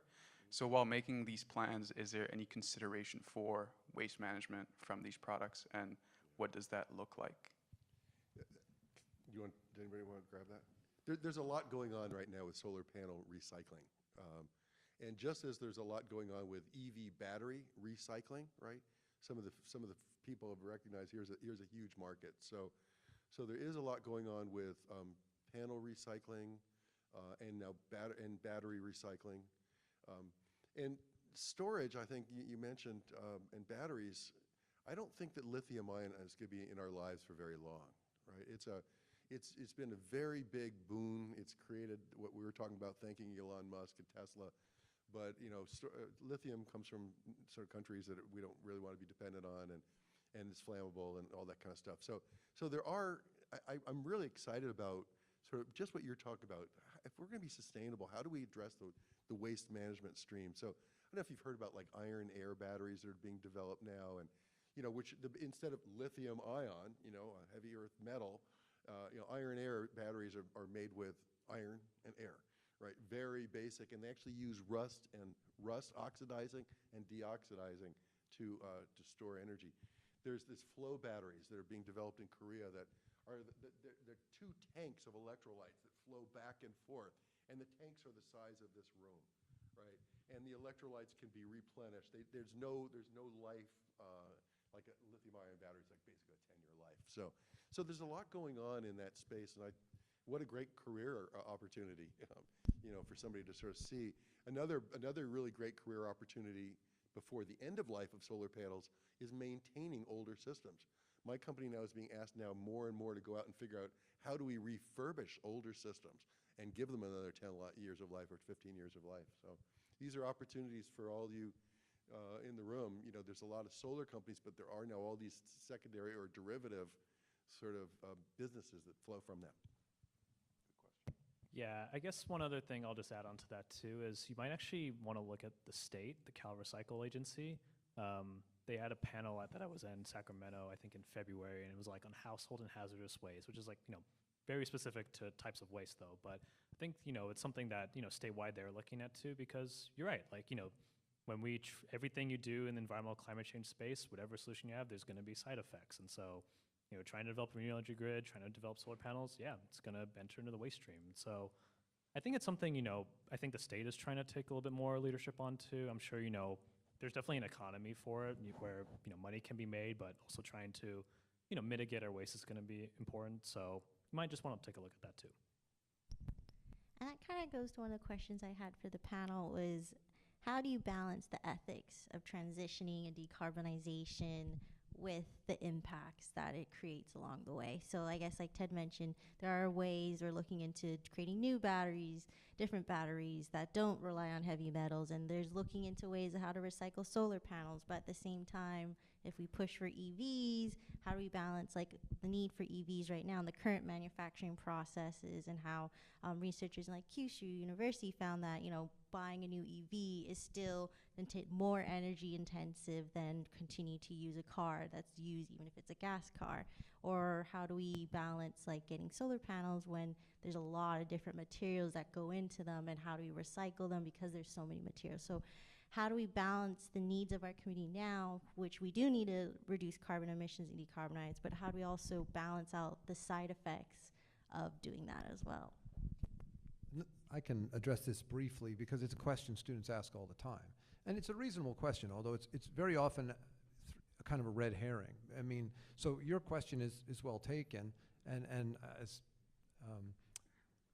Ted mentioned, there's companies now, some of them I think by former executives of big companies like Microsoft and Tesla, where they're realizing there's a huge money stream to be created by recycling these products. So this is an opportunity, but you're right, at the moment, the panels we started putting in 20 years ago are getting near the end of their life cycle. But that was the next thing I was going to say. What you really need to think about is what's called a life cycle analysis, because there is, how do I put this simply? The central contradiction of life is that it involves not only your own death, but killing other things. And this is true if you're a vegan as well, because the land that grew your soybeans was habitat. Now, it's not the same thing as having a hamburger, 6 times a week. And so when you look at a life cycle analysis, so students will tell me, well, doesn't it take a lot of energy to make a giant wind turbine? It must take a lot of raw materials and energy to do that. But as you just pointed out, some of those raw materials are quite plentiful. There's no shortage of iron on this planet. And when you actually look at a life cycle analysis of some of these newer, larger turbines, they are carbon neutral in something like 18 months and have an estimated lifespan of 30 or 35 years. So yes, you're using a lot of materials, but compared to the way we're doing it now, which is also going to wear out and is also just continually taking raw materials, creating products and putting them in a landfill or literally burning them into the sky, it's a matter of which is better. But if you're trying to get to the perfect, well, that's going to be hard to do with 8 billion human beings and 28 billion chickens on the planet, you know. I was going to add, just don't let perfection be the enemy of the good. Yeah. We Yeah. know that this transition to a clean energy future is going to have some messy aspects. We know that the technology is young and immature and imperfect at this time. I like to think of solar panels today as being, does anybody in the room know what a Betamax is? It's like before your time, but most of you guys are before your time. You know, there was a CD, there was what, the cassette, and there was the 8-track, the Betamax, the 8-track, I don't even know what they were, but these big old clunky things that we used to put into some sort of an appliance, you know, and we were excited about it at the time. But I think that's the way our solar panels are today. We're living in the Betamax era of solar. In the future, solar will be sputter-coated over all sorts of surfaces. It will be integrated into our rooftops. We've seen that already in some degree. But our rooftops of our cars will be sputter-coated. Everything will be sputter-coated with amorphous silicon product. That's just one small aspect of it. But these things are going to become integrated in our lives. You know, they're building wallboard materials now. Instead of putting a sheetrock in your home, there's actually building wallboard material that has micro heat pumps built into the wallboards. So, you know, our building materials that used to just, you know, be structural and keep the rain out and that kind of stuff, soon they're going to be part of this integrated system that we're talking about. And we're going to be collecting our water too at the same time, and, you know, harvesting our rainwater, which we do. And our homes are also going to have, and we're going to have a whole side of this that's going to be related to food production and local food production, organic food production. Again, we have examples of all of this to have a really wonderful, high quality of life, sustainable energy future. All we have to do is grab these examples together, say, we want that to our elected officials like the Dan Brotmans and others. This is what we want. This is what we want as a community. The youth is ready to jump in and make this happen. And I find it very encouraging. Monica, you? I'll also add that using less efficiency, you know, moving to technologies that, like heat pump technologies, things that use less is the first step. Insulation, you know, reusing things. And then you get to okay, so now what's left and how can we cover that? And I absolutely know that owning an EV over time absolutely produces less carbon emissions in manufacturing and usage over its lifetime than a gas car. So I know which one's better right now, and I know that we have 5 to 7 years to lower our global emissions. So we're working on 5 to 7 years of freight train, like how can we do this now? And we're perfecting and making these technologies better. I love the zinc batteries. I'm all into that because same reason, they're indefinitely recyclable and long duration, and lots of, you know, new technologies are gonna continue to be developed as the market wants them. So we're on a trajectory now, hopefully, I think. We have questions from the audience.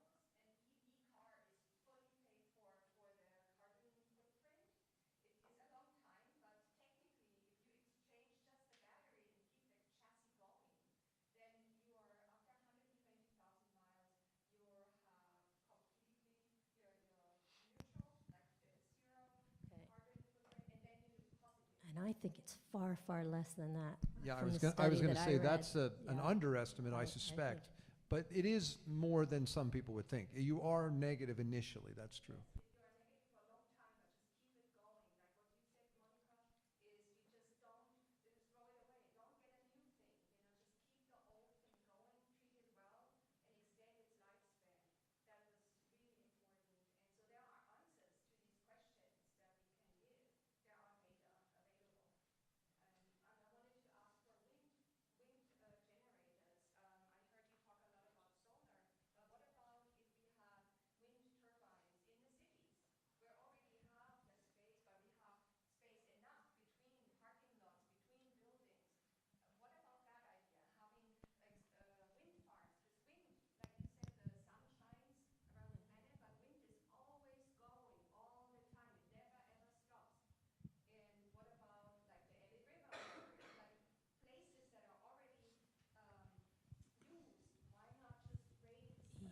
Karen, it's my turn. Sorry. Next. Um, I just want to make a comment and a question.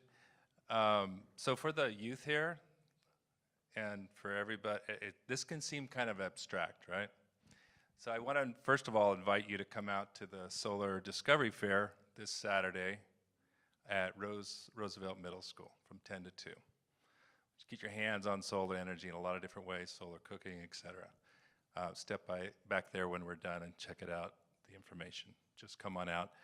But what I want to just comment on, you'd think solar schoolhouse would be all about photovoltaics. But over the time, we've looked at passive solar, solar water heating, etc.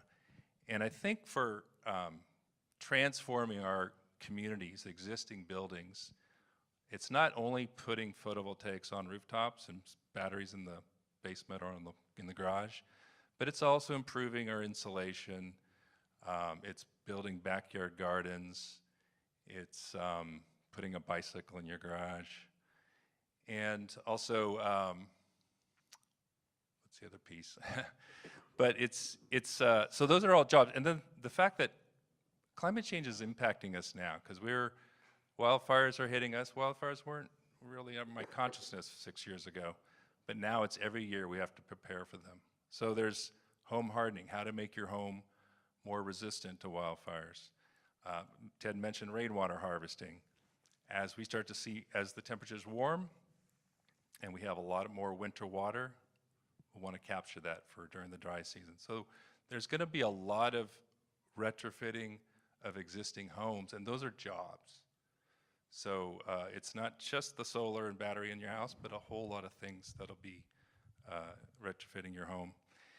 My question is, there's a lot of talk and effort in trying to figure out how to put EV chargers in multifamily situations. And so the chicken and egg, there's like, are there cars there? And do we have charging? Because if you have an EV, most of your charging is done at home if you have off-street parking. But so how can we get them into multifamily?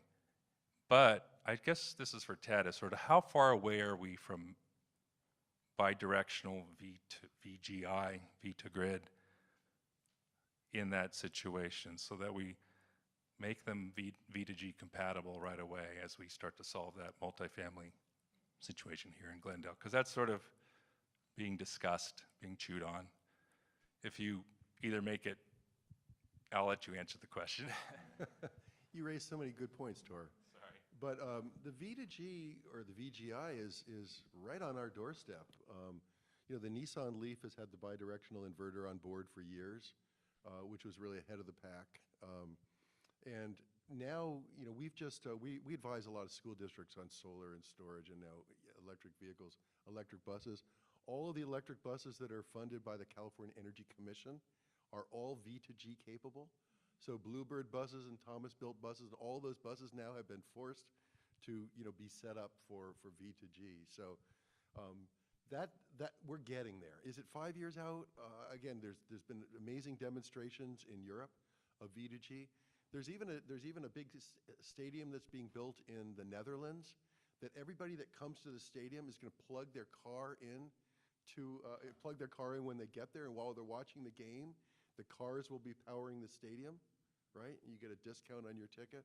So this is all happening. I was just back in New York with a really good buddy of mine, and we were talking, is this big transition 3 years out, 2 years out, 5 years out, 10 years out? And when I'm talking about the big transition, everybody has an EV. Well, now, what's the best-selling car in the world right now? Right now, Tesla Model Y is the best-selling car in the world. Right? That's pretty incredible. The best-selling car in the world is an EV. You go to places like Norway, the majority of new cars are being purchased are EVs. In California, it's about 20% at this time, somewhere in that range. So things are moving really I think things are really moving incredibly fast. I remember when I worked at the Los Angeles Department of Water and Power about 20 years ago, and I was frustrated that we hadn't changed out all the traffic signals, right? And you might not realize this, but you got a street light, and the red light is on 65% of the time, and the orange light is on about 5% of the time, and the green light is on about 25% of the time, right? So at the time, it was only cost effective to retrofit the red lights because they were on most of the time. And I was like, you gotta be kidding me. This is ridiculous, right? And now, guess what? Every single street light is being converted, and we're seeing LED lights. We've been retrofitting school districts, every single light, every stadium light, every light. So these transitions are I guess we're at a tipping point. We're close to that tipping point. I think within 5 years, everybody in the room will be driving an EV. And I think we'll have vehicle-to-grid integration. And if we get our act together in Glendale, we should have a V2G project here in the next couple years. Isn't it true that the new Ford F-150 pickup, one of them is going to do this, or no? Well, it's set up to connect to your home, and you have to set up an inlet outlet. So it is set up to power your home. Right. So I mean, it's a huge battery, maybe Yeah. more than most people need. I think 150 kW. I mean, now that I have one of these cars, I mean, I have. We just bought a used Ford Fusion. It's not one of the sexy newest ones, but it gets 25 miles roughly on the battery pack. And even as someone who teaches about this stuff, it was abstract to me. I didn't have one, and I worried a little bit about charging. And even after we bought it, I thought, well, I guess I got to get a level 2 charger. Well, it has a tiny battery pack. It has a 7.6 kilowatt battery pack. It means if you plug it in about 7 hours on the little 110 volt outlet, it's charged. And we leave it plugged in a lot more than 7 hours. And I realized that even if I had a car with a longer range, I plug it in every night for 10 or 12 hours, that the hurdle I was imagining for charging isn't really an issue until I'm taking a long trip. And most people, myself included, have another car at the moment. So, I mean, I realize there is an issue with long distance travel on these charging, and it needs to go both ways, and it's really exciting that the cars could be the batteries for our community. But for the hesitancy that a lot of people have to even buy one of these cars, I don't think I need even a level 2 charger personally. And that's something I just didn't realize till I was playing the game, Just to answer another aspect of your question, Tor, the city did just pass REACH codes, which will require new construction of multifamily to have a certain percentage of charging capability for the residents. So there's that, but that's not obviously going to be able to help the people in multifamily right now. But I think that's a big question for GWP to upgrade their infrastructure in those areas that are really dense with multifamily, so that they're ready to, so the building owners, so that process can be done and not be too burdensome to them. But yeah, programs to help facilitate that for our multifamily residents, I think, are important. Yeah. There's lots of money for those chargers right now for multifamily. They're pretty much 100% paid for by the utility, but figuring it out. We've been helping to design a resort up in Tahoe, and where every single parking place is being set up to be V2G or VGI connected. Every condo will have its own Tesla Powerwall. So, we got the Tesla Powerwalls, which again are about 14.5 kilowatt hours each, or 18 kilowatt hours each. You get your battery, you get your car right there. You end up with a significant level of resilience if you couple the two. And then if you add solar and you wire it all together, then when the sun is shining, it replenishes everything. And we built microgrids for a school district up in Monterey County that the superintendent of the school said, Ted, are you telling me that if the grid goes down, we can operate indefinitely? And I said, yeah. And she said, why wouldn't we just disconnect from the grid? I said, we got to talk net energy metering. You know, you got a pretty good deal being able to flow back and forth with the grid. But we're really close. The technology's moving really fast. We've talked a little bit about battery technologies. The solar technologies, everything is moving really, really fast. There are brilliant minds. I just interviewed Andrew McAllister, one of the California Energy Commission commissioners, who's really leading the charge, and he said, I am so comforted because there are so many brilliant minds, and there's so many young people coming into the space right now that we can't even envision the solutions yet, but they're rolling out as fast as we can document them. Awesome. And we'll finish off with one last question from the audience. We had a person ask about wind in cities. What is, we'll do that question, and then we'll take one more question. So I guess wind in cities, what are some of your viewpoints? I can briefly just comment on this. Glendale College we did have a CTE, a career technical education program, trying to train people to do solar installs and wind. And I don't know the status of it at the moment, but they did put in some little micro turbines on some of the buildings. And the truth of the matter is, of course, efficiencies matter here. And like many things, that a large turbine is going to be much more efficient, but also more importantly, the geography of it. There are places that have much more consistent winds than others. And in an urban area, the winds are broken up because of the friction of the buildings. And so, like, I used to live on Foothill in La Cañada in an apartment building. That place had great wind because it was up on a ridge. But where I live right now, if I had a wind turbine, it would always just sit idle. It just wouldn't work. So but then you're going to have, yes, but maybe not the most efficient way to go is what I'm saying. And then you also are going to have to overcome the protests of people who visually don't like it. I might not agree with them.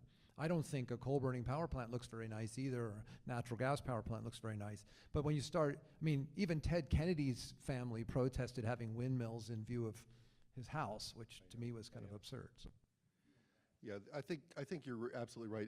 You just have to look at your wind regimes. Obviously out in the San Gorgonio Pass, or if you go up to Victorville where it's blowing all the time. A friend of mine was looking at putting solar on her house on Cape Cod, and I said, you don't want solar, you want a wind turbine. You know how much energy you can get through the aperture, like a 1 yard aperture compared to solar? Solar, the little photons of light are filtering through, but the wind is really significant. You start putting oil through it, you really got a lot of BTUs coming through it. But when we envision a sustainable energy future, wind is so important. It turns out that wind occurs like in our passes in California, San Gorgonio Pass, Altamont, or Tehachapi, and Altamont. That's because of the hot air. The deserts are heating up, and they suck all this cool air in from the ocean. And inversely, at night when the deserts get cool, it goes the other way around. So we very consistently have wind in those passes in California in the morning and in the evening. If you go to the Midwest, wind blows all night long, all right? And so that's a tremendous resource. If you go offshore, which is the biggest new source of capacity that we can look forward to in America and around the world, if you go offshore and you go up a couple hundred feet, it's blowing the whole time. So we have to figure out what are the, like you're saying, what are the relative values of those resources? If you're in a windy area, wind is fantastic. And there are these new parapet systems, but the wind does get all chopped up. A lot of studies are showing that. So you sort of find out where is the best place to put it and optimize on it there, right?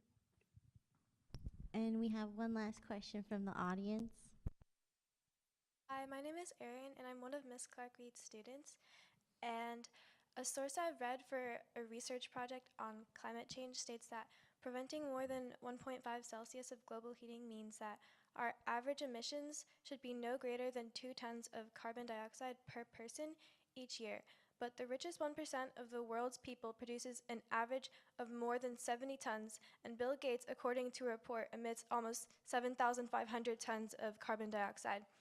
The average carbon footprint for a person in the United States is 16 tons a year, one of the highest rates in the world.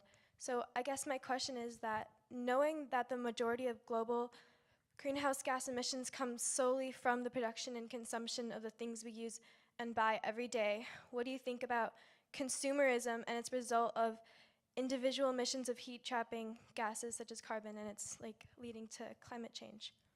What a great question, yeah. I'll start off by saying that we developed a display of a metric ton of carbon dioxide, which is about a sphere. It's 34-foot in diameter sphere. And it turns out, you mentioned 16 tons per average American. Turns out the average California is 12 tons, so it's a ton a month. And yes, I think consumerism, and again, your generation is gonna be leading the charge or shaping this future, because what are we buying, right? And we have to understand, China came up earlier in the discussion. I've traveled throughout China. China is the world's factory. Yes, it's the largest emitter of emissions, but guess what? We buy all that stuff that they manufacture. Those are our emissions. Those are not Chinese emissions. So we need to become very conscious of what we call the upstream effects, what we call the scope 4 emissions, where what does it take to develop a product? What does it take to develop a pound of beef? What does it tell, whatever it happens to be? And to start to realize that there are very significant consequences of mining materials, refining materials, manufacturing, shipping. The consumer uses it. Boy, sometimes consumers just get tired of it after a day or two. They throw it away, right? And then you have to think about all the downstream effects as well. So I think that it's alarming, isn't it, to realize how energy intensive, how carbon intensive our life here, our first world life is. And we have to be, there's another metric that's like, if we could have a 1 kW per capita society, global society, that's an energy metric as opposed to a carbon metric. But we're going to have to kind of come to terms with this, that this gross overconsumption has gross consequences. And it's not just about, cash. This is about the quality of life and preserving the planet for the next generation. Monica, do you have something to add?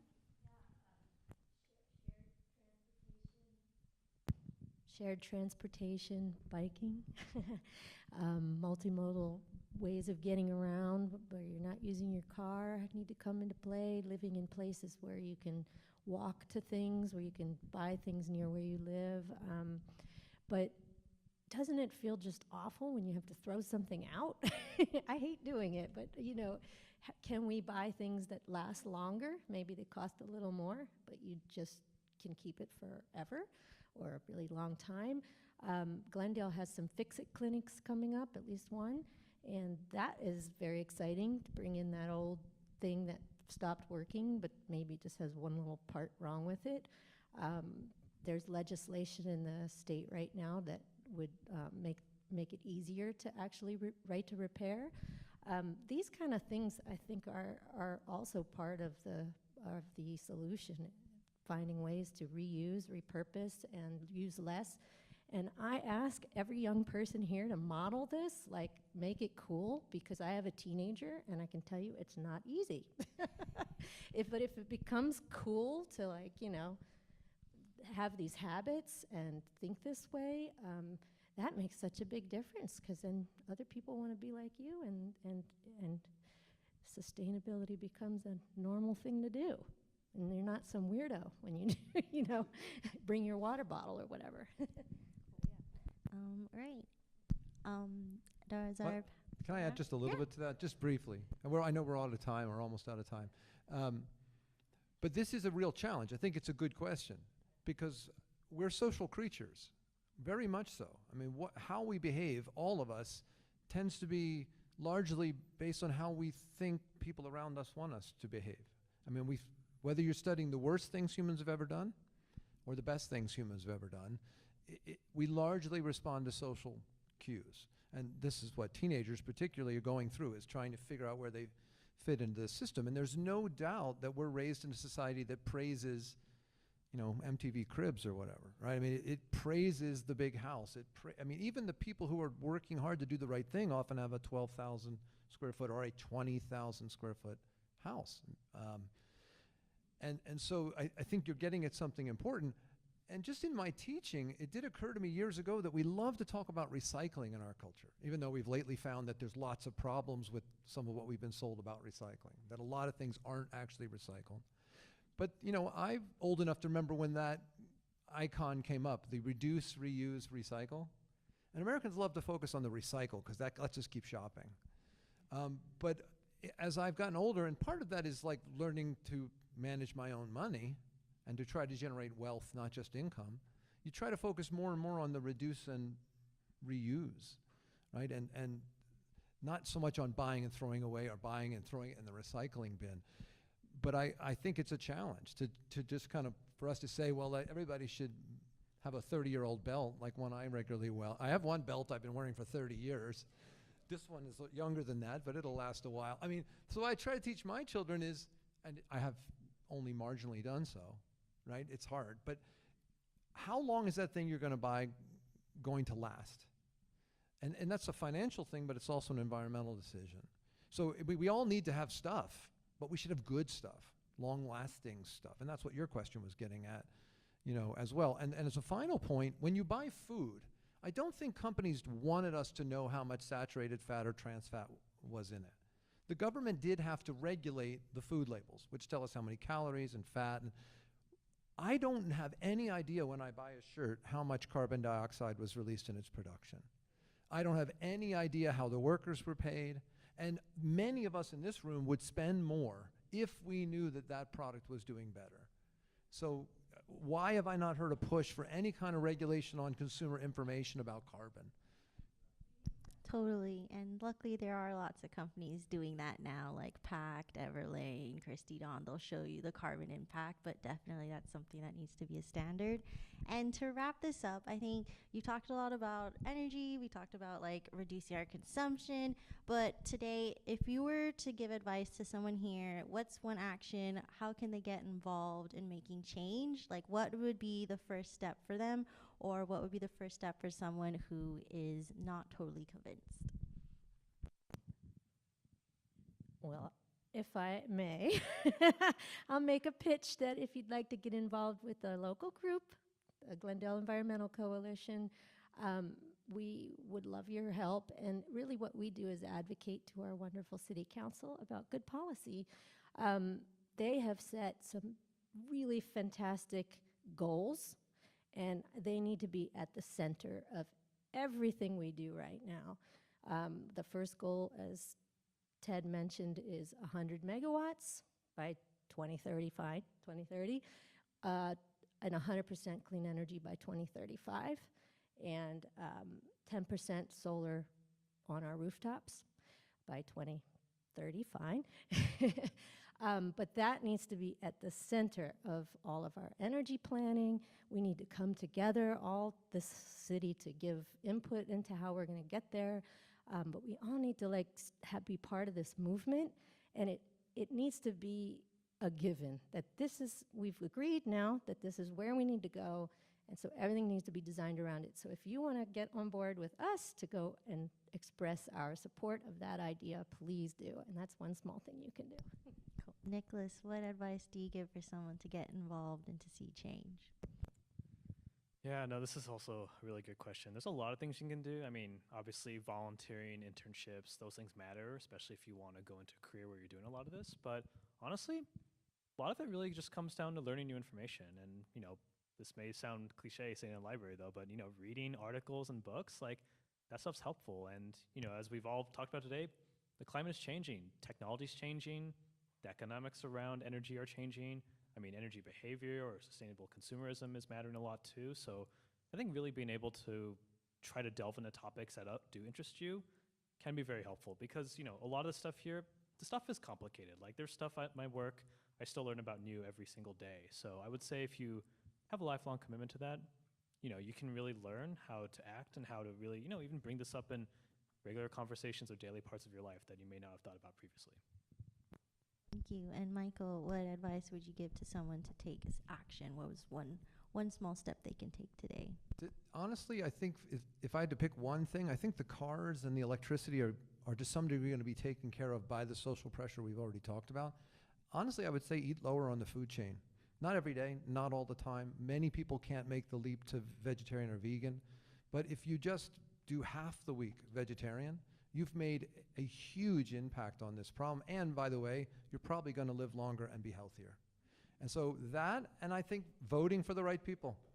I mean, I think that has a lot more impact than the little things all those little things matter. They may not feel like they matter, But I mean, I'm trying to influence my students, but you are influencing the people around you as well. Every social problem has been like that. But I think nothing like voting the right person into office. So for me, eat lower on the food chain and vote for the right city council member. Cool. And Do I Ted? do I get one more comment? You I've spoken can- so much. 2 minutes a day for the planet. A good friend of mine up in Toronto wrote a book about 2 minutes a day for the planet, and you think, what does that mean? Well, it's just those split decisions, you know, that you're making when you're out buying something, or when you're about to eat something, or you're about to drive somewhere, and you think, if I make a list, or if I plan right-hand turns when you go out driving, you start thinking about, you put that together, oh, that saves a lot of time and energy. So just thinking about it as being a small thing, 2 minutes a day for the planet, about the amount of time that maybe you floss your teeth. You know, if we all put those 2 minutes into that raised consciousness and just making some of those decisions, that'll go a long way. The motto for our company is the power of the increment. So if everybody just takes small steps, it's just amazing. We have a theme song, you can't move a mountain alone, but if each of us carries one stone, you turn around and you see that the mountain's been moved. So if all of us just go out and take actions, as Monica said, you model it, it multiplies, we'll take care of this. Awesome. Well, thank you to our awesome panel tonight for sharing your experience. I hope y'all enjoyed this.